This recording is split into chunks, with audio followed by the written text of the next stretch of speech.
She wasn't trembling. That's what made him stop.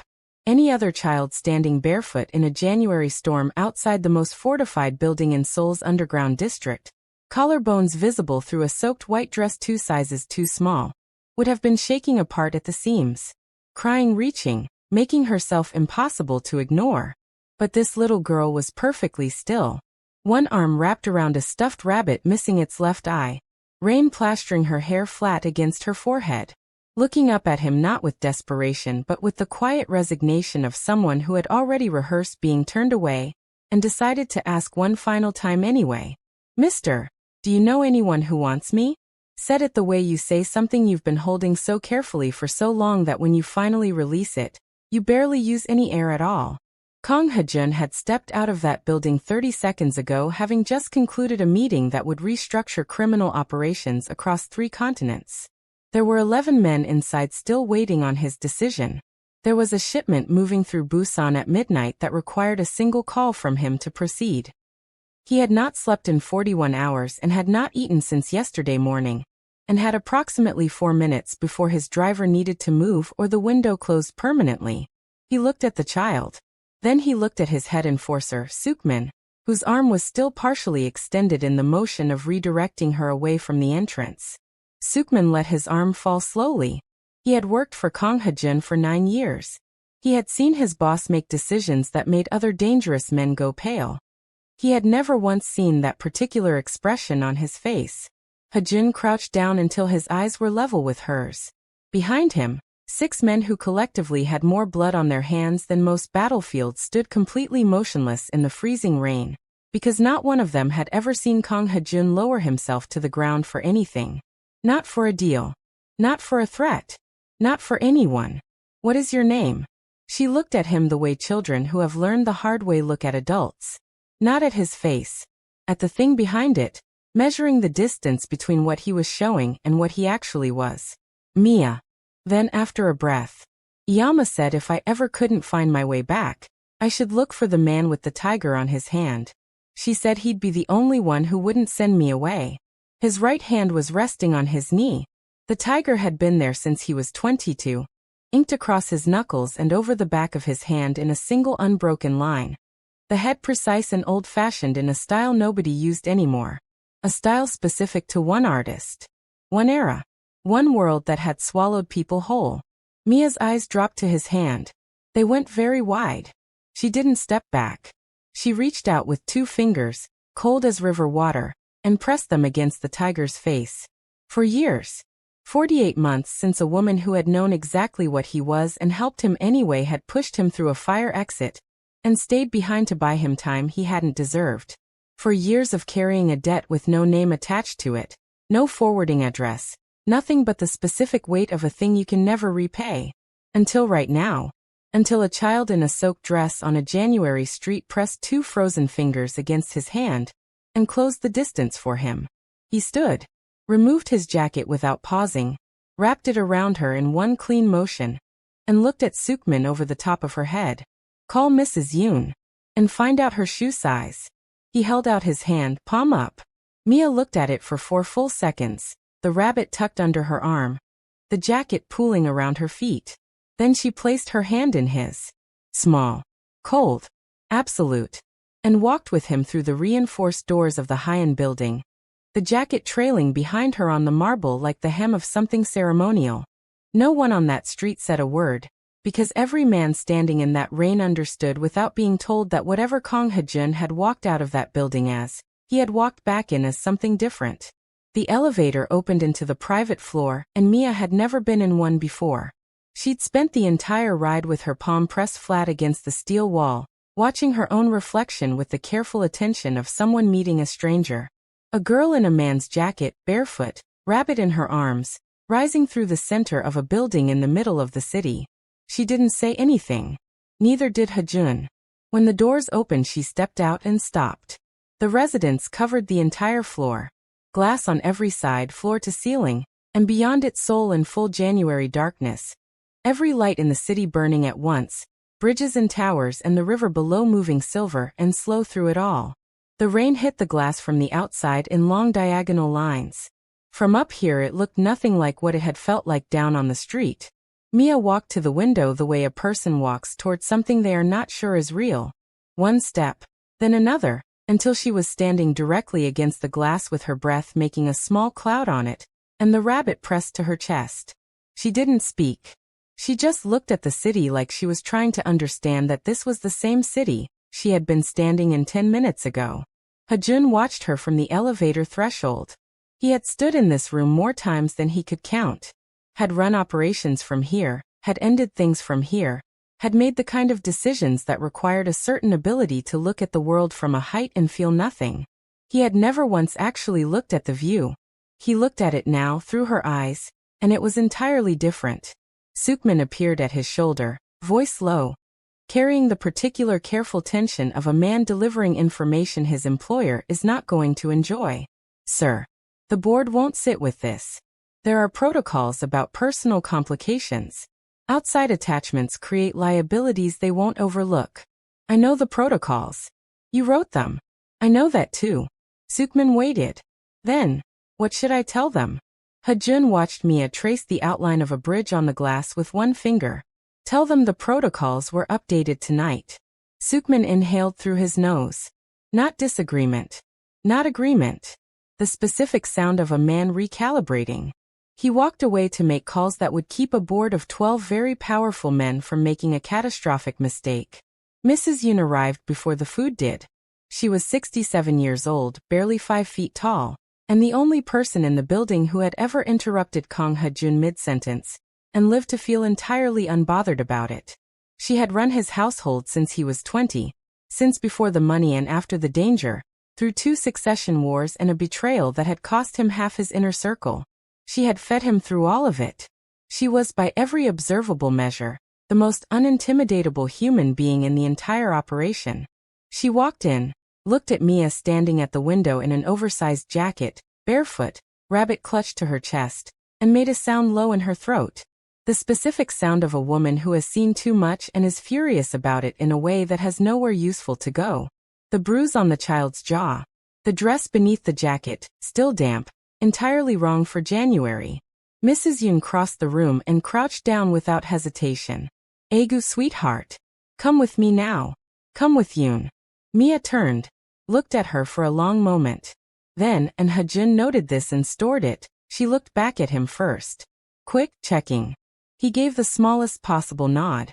She went with Mrs. Yoon. 40 minutes later the rabbit was propped against the headboard of the guest room. Mia sat at the kitchen island in a gray sweatshirt that came to her knees, hair in a warm towel, feet inside socks that were 4 sizes too large. Mrs. Yoon set a bowl in front of her. Mayak guk seaweed soup, the kind made slowly with beef broth that had been reduced for hours. A soft-boiled egg resting in the center. Simple. Warm. The kind of food that says someone thought about you before you arrived. Mia looked at it for a long time. Mrs. Yoon sat across from her and folded her hands and waited. Hajoon stood at the edge of the kitchen and said nothing. Mia picked up the spoon, dipped it, brought it to her lips. Her eyes closed for a moment, briefly, involuntarily.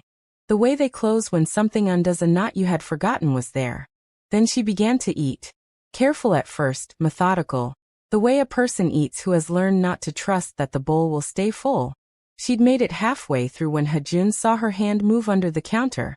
The motion was slow, practiced, invisible to anyone not paying exact attention. Her fingers closed around a piece of bread. She didn't eat it. She slid it toward her pocket, storing it for the tomorrow her body was still bracing for.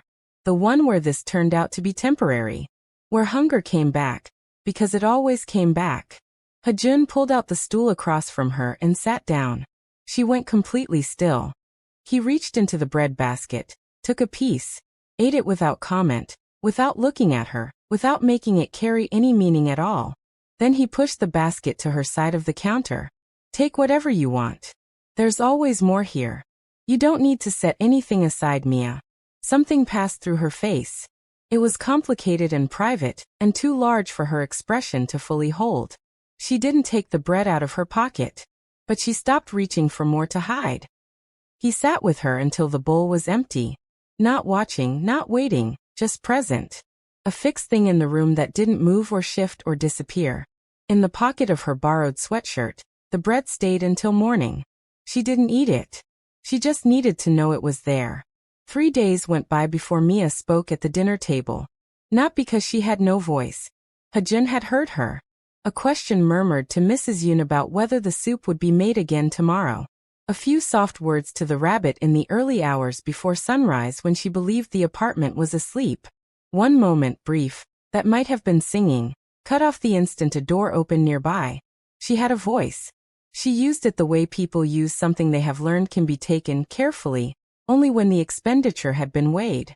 What she did instead was watch. She watched the way Sukmin cleared the hallway before Hajoon moved through it. The way Mrs. Yoon tasted every dish from a second spoon before it left the kitchen. The way the security rotation changed at the stairwell at intervals, so precise you could set a clock by them. She sat in corners with her back against walls, rabbit in her lap, cataloging this place with the focused patience of a child who understood that reading an environment correctly was not an academic exercise. Hajoon noticed all of it. He said nothing. He simply ensured that everything she observed was something she should see. On the 5th evening, Mrs. Yoon made galbi-jim, braised short ribs, soy and pear and ginger and thyme. The kind of dish that announces itself 2 hours before it's ready and fills every room in the building with the smell of something that has been cared for. Dense and deep and old in the way slow-cooked things are old. Mia appeared in the kitchen doorway 45 minutes before dinner was ready. She stood at the threshold with her rabbit and watched Mrs. Yoon work. Mrs. Yoon, who understood instinctively that an invitation would be exactly the wrong approach, kept her eyes on the pot and simply began to narrate. Quietly, without turning around. The way you speak near a bird you don't want to startle. Galbi-jim takes patience. You can't rush the low heat. The longer you leave it, the more it becomes what it was always supposed to be. A pause. Most worthwhile things are like that. Mia said nothing, but she took one step into the kitchen. Mrs. Yoon kept stirring. By the time dinner was ready, Mia was sitting on the counter 3 feet away, watching the tongs. The table had been set for 2. Hajoon had eaten alone for years by preference, and by the natural solitude of men who have narrowed their lives down to function. But tonight Mrs. Yoon had placed 2 settings without being instructed to and had vanished before anyone could comment on it. Hajoon was already seated when Mia appeared at the dining room entrance. Jacket off, sleeves folded up. A file open beside his plate, the reflex of a man incapable of occupying space without filling it with work. He closed it when he saw her. He gestured to the chair across from him. She came slowly, climbed up, settled the rabbit against the table edge, and looked at the plate in front of her. They ate without talking. But it was a different kind of quiet than before. Not the silence of 2 people managing the distance between them. It was the silence of 2 people who had arrived, separately, at the same conclusion. That the room was safe enough to simply be in. Halfway through the meal he saw her hand move beneath the table. The same motion. Slow, rehearsed, practiced into invisibility. Her fingers closed around a piece of rice. She began to move it toward the pocket of her sweatshirt. Pale blue now, the right size, a small star embroidered near the cuff. He let her finish. Then he stood, went to the kitchen, and came back with a small container with a lid that sealed. He set it beside her plate without saying anything. She looked at it. He sat back down and picked up his chopsticks. Mrs. Yoon always makes too much, he said, eyes on his food. Someone should take the extra before it gets thrown out. Fill it before you sleep. Whatever you want. It'll be there in the morning. He didn't look at her when he said it. Said it like a man noting something mild and irrelevant, requiring no acknowledgement. Under the table, slowly, Mia's hand came back up empty. She placed the rice back onto her plate. And then she ate it right there, in the present. Like a child who had decided for perhaps the first time that the present was somewhere she was allowed to eat. He set one more piece of galbi in her bowl without comment. She didn't flinch. She ate that too. That night before she slept she filled the container. Not because she didn't trust what he'd said, but because fear that old doesn't disappear in 5 days. It just begins slowly and carefully, to consider the possibility that it might be mistaken. The necklace arrived on Hajoon's desk at 7 in the morning. Mia had placed it there herself, set it down beside his tea with the deliberateness of someone who had been deciding this for days, and retreated to the doorway where she stood watching him with the rabbit against her chest. A fine gold chain, one link pulled loose from the clasp. A small pendant, oval, no bigger than his thumbnail. On its face, a single crane in flight, the kind of symbol that meant nothing to most people and everything to the ones who needed it to. The chain had broken at the clasp. She had been holding the two pieces together in her palm every night while she slept. He turned it over. Two initials on the back, engraved small enough that he had to bring it close. JS Jisoo. He set it down. Kept his face where it was. It's broken, Mia said from the doorway. Yama said I couldn't lose it. Leave it with me. She looked at the pendant, then at him. You'll fix it? Yes. The measuring look. 3 full seconds of it. Then she turned and walked back down the hall, the rabbit's worn ear trailing against the wall behind her. He opened the bottom drawer of his desk and took out a leather roll of instruments. He had learned to work with his hands before he learned to work with influence. In the years before everything, when there was no money for anyone else to fix what was broken, you learned to do it yourself or you lived with the damage. He spread the tools on the desk and picked up the chain. The memory came without warning. For years ago, a different rain. A service alley behind a hotel in Mapo. The smell of wet stone and something metallic. He had been shot once through the shoulder, once along the ribs, neither immediately fatal, both eventually fatal if left to their own logic. He was sitting against a drainage pipe making the calculations that men make when the numbers stop working in their favor. She had found him there. 28. Slim. Hair pulled back with a pencil still threaded through it. Wearing a coat over what looked like a hospital worker's uniform, moving toward him without hesitation, and without any expression that suggested this was outside the range of things she had prepared for. She pressed both hands against his side before she spoke. How many came in behind you? 3, maybe 4. How long? Less than 2 minutes. She didn't panic.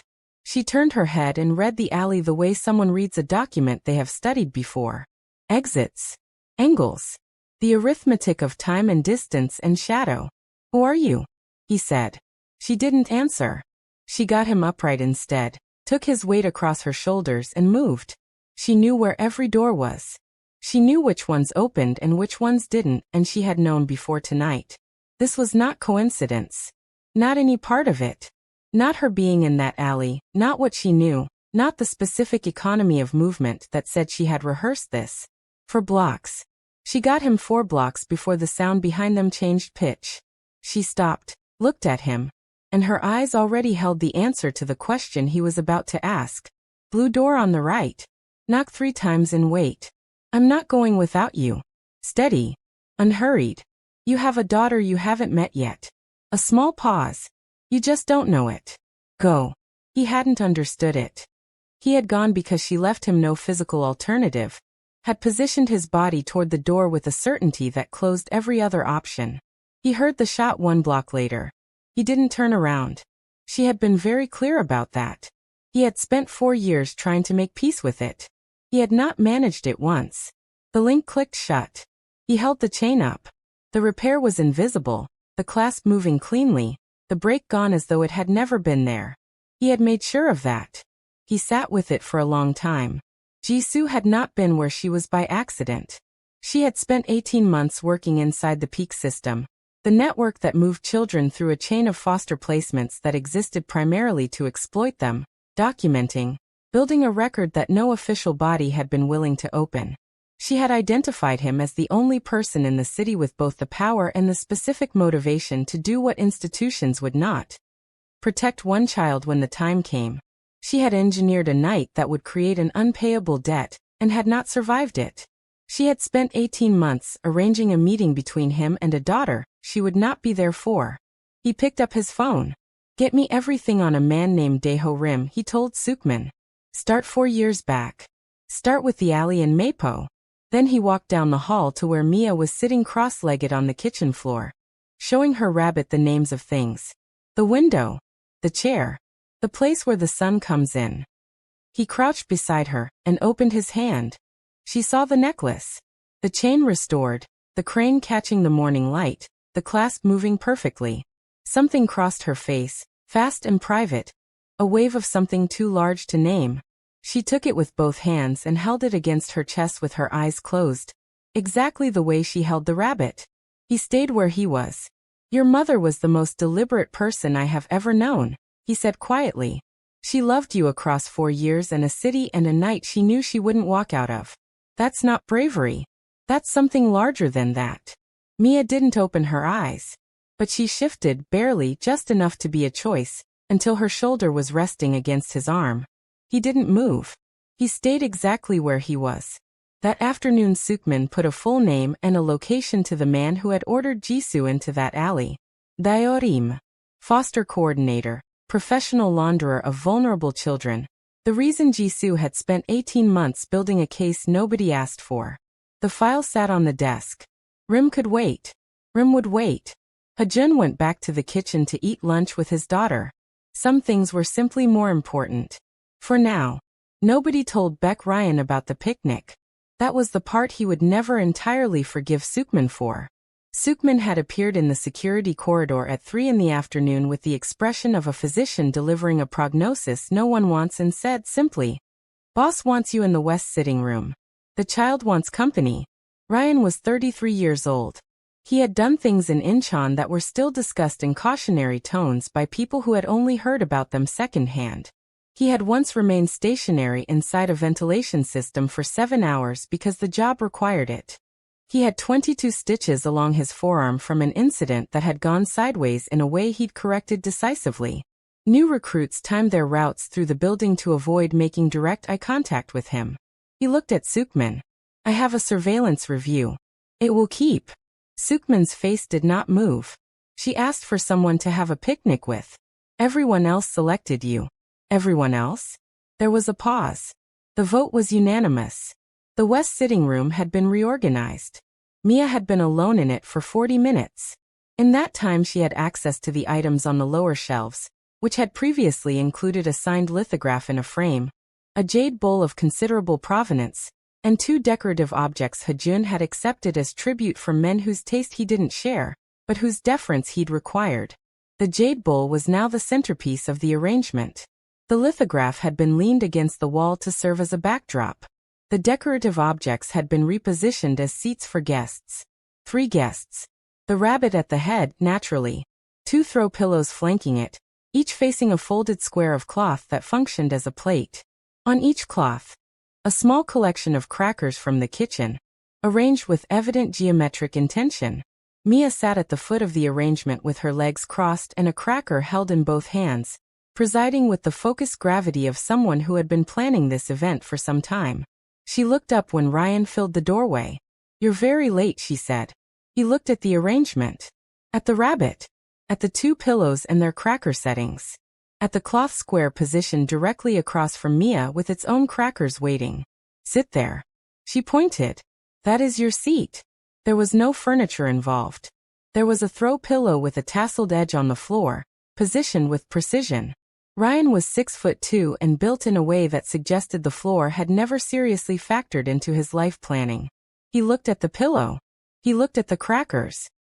He looked at the child watching him with the absolute authority of someone who had already decided how this was going to go. He sat down. His knees rose to approximately chest height. He reached forward and picked up a cracker between 2 fingers, the small square nearly disappearing in his hand. Mia nodded with satisfaction. "You have to introduce yourself to everyone first," she said. "Before you eat. That's the rule." He looked at the rabbit. At the 2 pillows. Back at the child, who was waiting with complete patience and zero flexibility on this point. Baek Ryan, who had made grown men leave rooms simply by entering them, set his cracker down, straightened as much as his position allowed, and said in a voice kept deliberately even, "Good afternoon." Mia smiled. It was the first full smile Ryan had ever seen on her face. It arrived without warning and rearranged everything. "Good afternoon," she said back, very formally. "This is Rabbit. This is Cloud, and this is Dot." She pointed to each pillow in turn. "They've been waiting." He nodded at each one. They were pillows. He nodded at them seriously and without hesitation, because there was apparently no version of this afternoon in which he was getting out of it, and he had already committed. Mia picked up her cracker. Ryan picked up his. They ate, the two of them, on the floor of the west sitting room in the middle of the afternoon. While Seoul moved in the rain outside the windows, and the rabbit presided at the head of the table, and 3 of the most expensive decorative items in the building served as furniture for people who didn't exist. When Hajoon appeared in the doorway 20 minutes later on his way to deal with something that actually required him, he stopped, looked at the scene, said nothing. Ryan met his eyes with an expression that communicated, precisely, not a word. Hajoon looked away. His mouth did something brief at one corner that technically did not constitute a smile because Kang Hajoon did not smile, and turned and walked back down the hallway. Behind him, Mia was explaining the correct way to hold a cracker to a man with 22 forearm stitches, who was listening with total attention. That evening Mrs. Yoon made japchae, glass noodles with vegetables and beef, sesame oil and soy, the kind of dish that takes preparation and delivers warmth. She set 3 places at the table without commentary. Hajoon sat at the head. Mia climbed into the chair on his right. The rabbit was propped against the table's edge with a small dish in front of it containing a single piece of glass noodle, placed there by Mia with the deliberateness of someone who understood that taking care of the people at your table was simply what you did when you had a table. Hajoon looked at the noodle in the rabbit's dish. He reached over and added another one. Mia looked at him, then back at the rabbit. Then she picked up her chopsticks and ate. And the table was quiet in the way that tables are quiet when every person at them has somewhere they belong. For years ago he had walked away from a debt he couldn't repay. Tonight a 6-year-old had handed it back to him, already transformed into something he hadn't known how to want. He did not intend to walk away from it again. The rabbit sat at the table. The city burned outside. The rain kept falling. And somewhere in this building, Daeho Rim's file sat waiting on a desk, patient the way justice is patient when the right person finally has time for it. For now Mia was eating japchae at his table, and he was watching, and it was enough. It was more than enough. It was the first thing in 4 years that had been exactly enough.